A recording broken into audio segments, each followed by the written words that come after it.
welcome everybody to Jesus. Welcome everybody to another episode of the He's on Fire podcast. I am your host tonight, Jay Joyce. You can follow me at that handle at JA Joyce. Subscribe, like, share everything He's on Fire podcast, everything from the YouTube to all podcasting platforms, and also check out the Arizona Sports Underground as well for Arizona content and etc. I just want to say shout out to the Rangers. They just pulled off the winning the World Series 4-1 against our Diamondbacks. Big old shame, dude. I hate Dallas sports, and I'm not really a baseball guy, but this year's Diamondbacks team got me right back into the mix of watching it again, and it was very exciting. We took down the Phillies and Dodgers in a sweep. We got some revenge from Milwaukee and stuff. We were, people turned the other way when it came to talking about Diamondbacks baseball.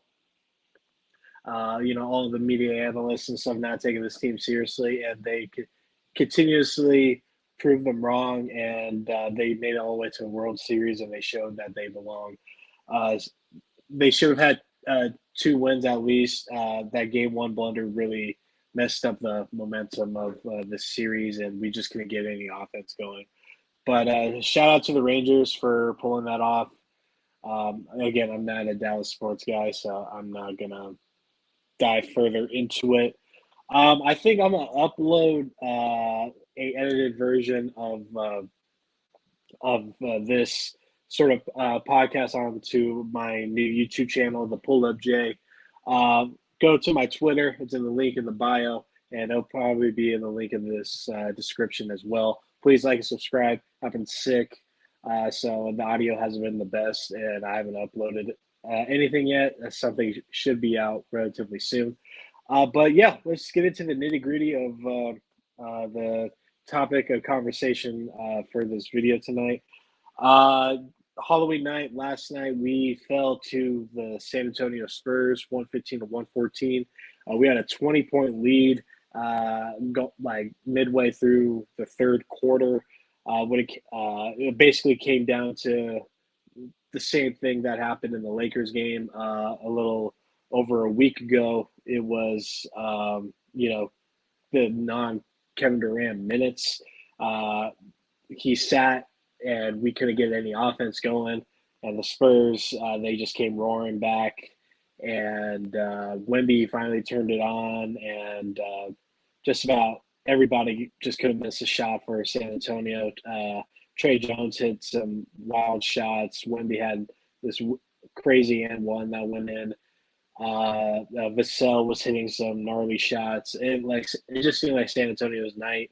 The Phoenix Suns had every opportunity to stop them in their tracks, and it came down to the end with what P-Dog said right here. What's going on, man? How you doing? So the last play of the game, in a sense, was a miss 3, I think, from Vassell. Wemby got the rebound. Okogie and Katie didn't box out. Wemby put him for the slam. The Suns were up by 1 with 3 seconds left. The Suns inbounded the ball to Kevin Durant. Kevin Durant did get fouled. Then what was it? Stanley Johnson.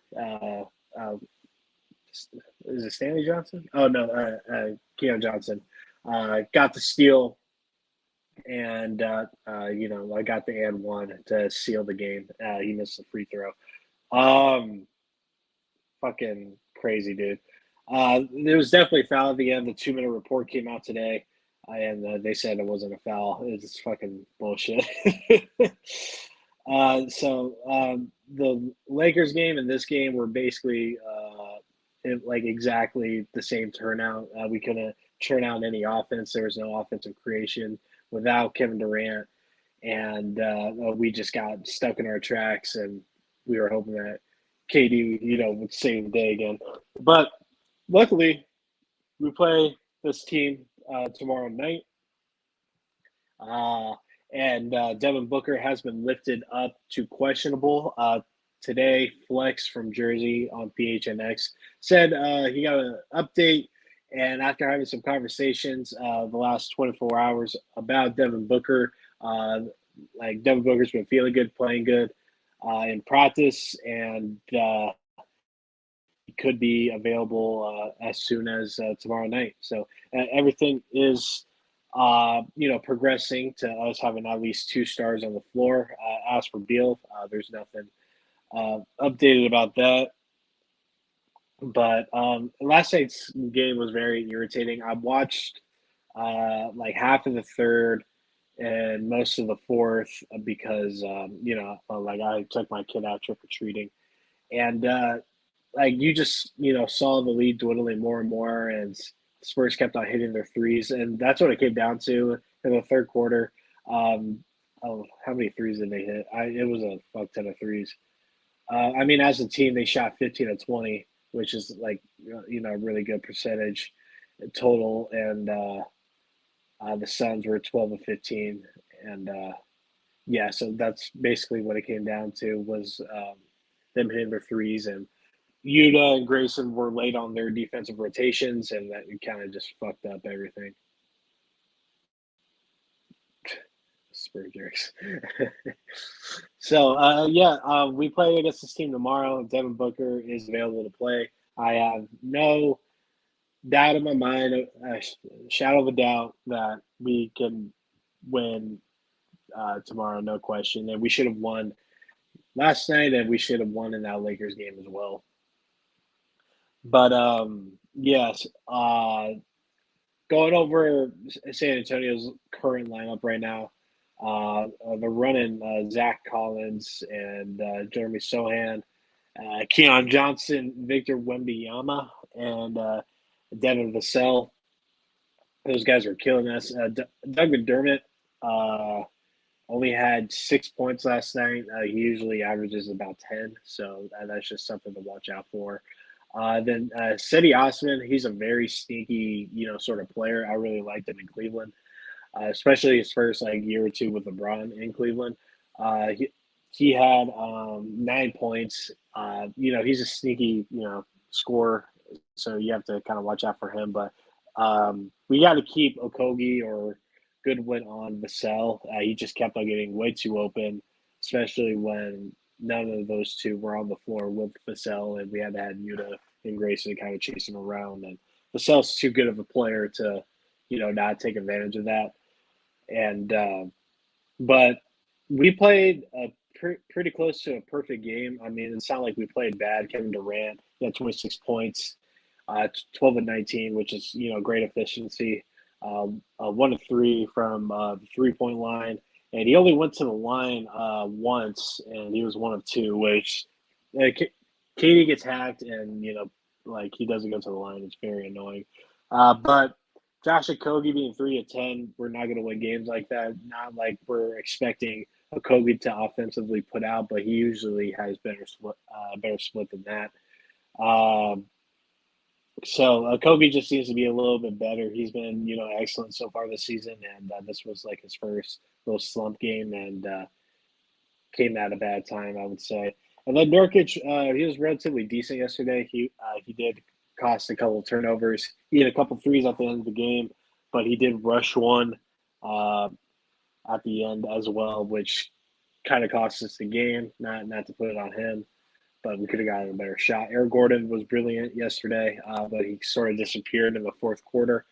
Same thing with Grayson Allen. Both Grayson Allen and Eric Gordon were great for majority of the game, but when it came to the fourth quarter, we just couldn't get any offense going. Drew Banks as well. He was really good. He was plus 13. He only had 3 points, but the tides were changing, and definitely in our favor when Eubanks was out there. Then Yuta was great too. He almost had 20 minutes. He hit 2 nice threes, or no, he had 3 threes. He was only 3 of 7, which he usually has better splits than that. Then he had 11 points. Then Nas, he was 2 of 2. He looked pretty decent yesterday, but he really couldn't defend Devin Vassell or Keon Johnson, and so he was kind of struggling in that aspect.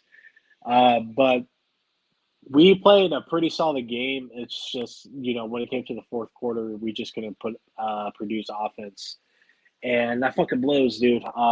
So with Devin Booker coming out, I guarantee these role players are going to be consistently better, and we'll be able to make this all work. So I hope Devin Booker is healthy for tomorrow and for the foreseeable future, and this will take a load off of us fans when it comes to closure for us. And we don't have to lay on to Beal so much, and he can come back when he's ready.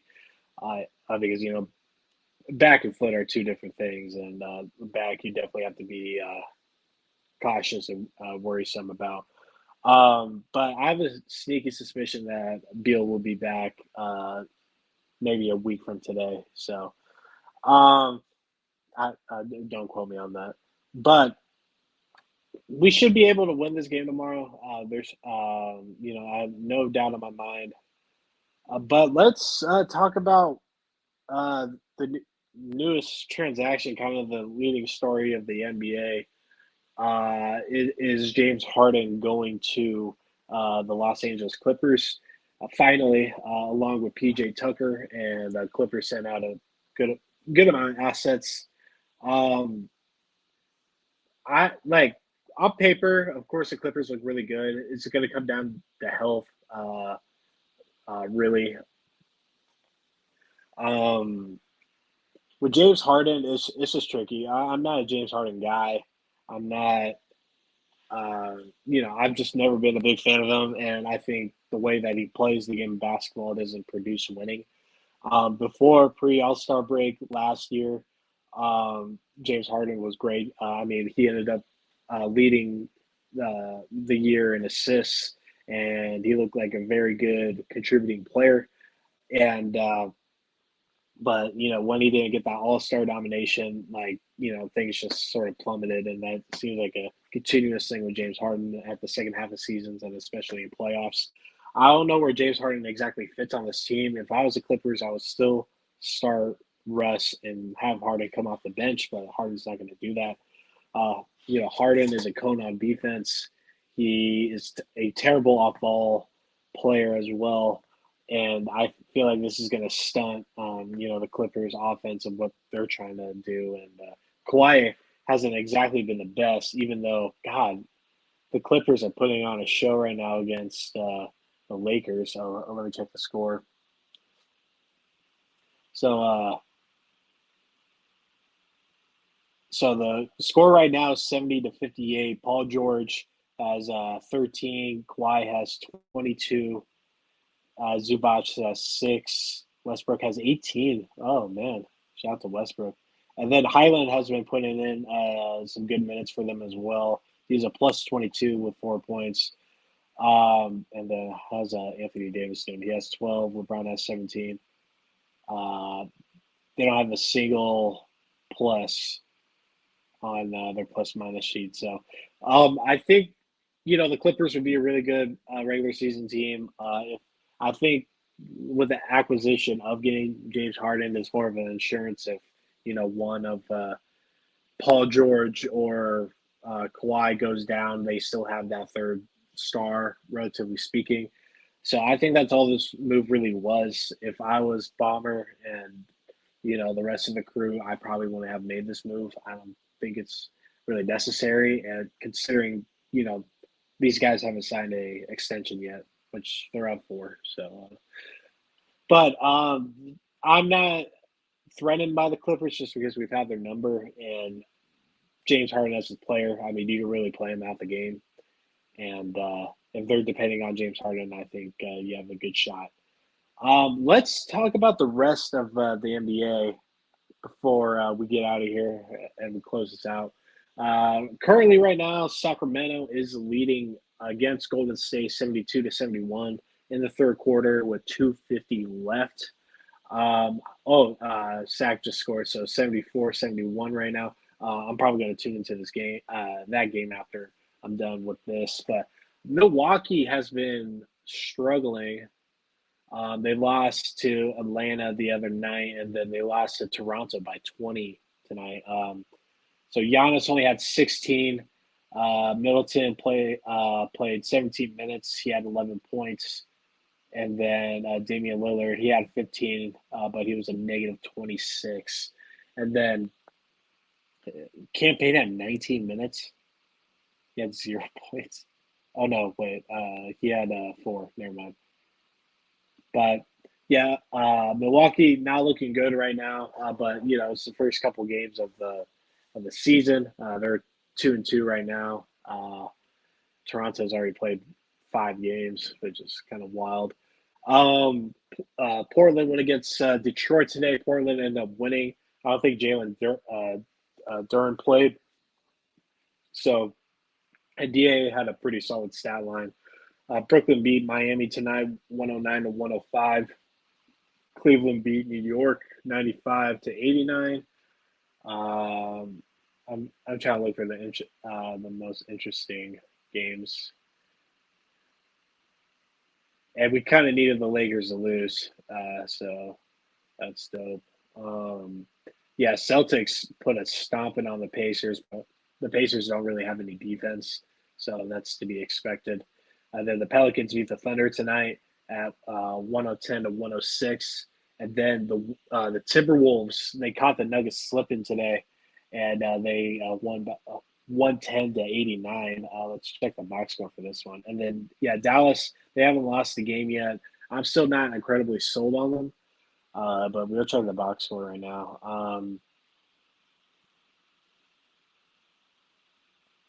Everybody was healthy. Everybody played for the Nuggets. They probably just had a bad shooting night. Jokic had 25.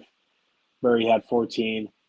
And no one else scored above 7 for the rest of the team, besides Najee. And then Minnesota, they went crazy. Let's check this Dallas game real quick. Like I said, they haven't lost a game yet. They won 114-105 against the Bulls.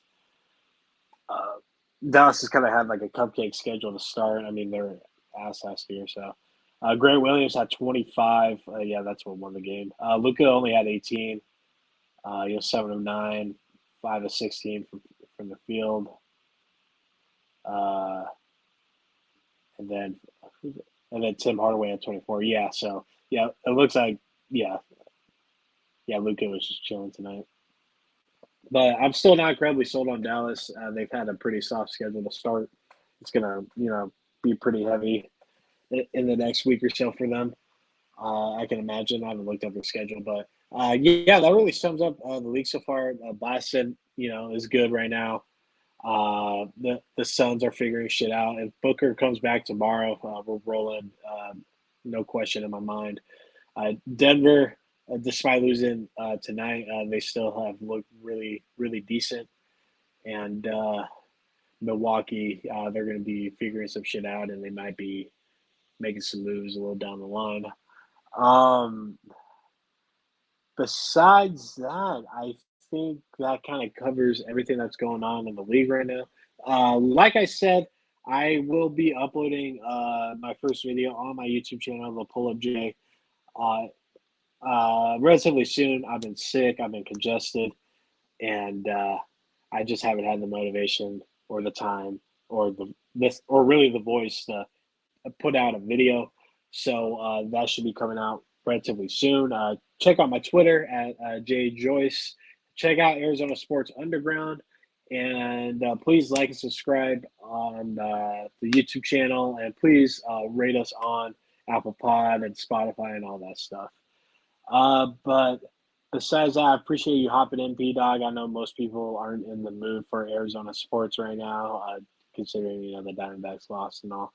But I'm going to eat some Halloween candy, and I'm going to bounce. So I appreciate it. We're praying for our Suns to win tomorrow. We should win tomorrow. And let's pray to God that Beal is on the horizon and Book is available to play tomorrow. Peace. Have a good night. D-backs fans, it's all right. We'll get through this, and we'll come back swinging to start spring training. So appreciate it, everybody. Have a good night.